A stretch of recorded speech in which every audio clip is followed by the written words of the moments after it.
அமெரிக்காவின் டெக்சாஸ் மாகாணத்தில் ஏற்பட்ட திடீர் வெள்ளத்தில் 13 பேர் உயிரிழந்தனர். 20ற்கும் மேற்பட்டோர் மாயமாகியுள்ளனர். அவர்களை தேடும் பணி தீவிரமாக நடந்து வருகிறது.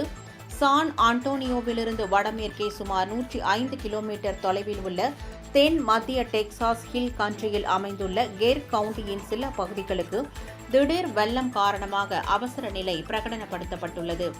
இது தொடர்பாக கவுண்டி தொகுதியான கெர்வில்லின் நகர மேலாளர் டால்டன் பேசுகையில், திடீரென கனமழை பெய்ததால் வெள்ளப்பெருக்கு ஏற்பட்டு மக்களை பாதுகாப்பான இடத்திற்கு அழைத்துச் செல்ல முடியவில்லை. இதனால் வெள்ளப்பெருக்கு ஏற்பட்ட இடத்தில் உள்ள முகாம் பாதிக்கப்பட்டுள்ளது என்றார். இருப்பினும் ஹெலிகாப்டர்கள் மூலம் தேடுதல் மற்றும் மீட்புப் பணிகள் நடந்து வருகிறது என்றும், டெக்சாஸ் மக்களுக்கு தேவையான அனைத்து வசதிகளும் செய்து கொடுக்கப்பட்டு வருகிறது என்றும் தெரிவித்துள்ளார்.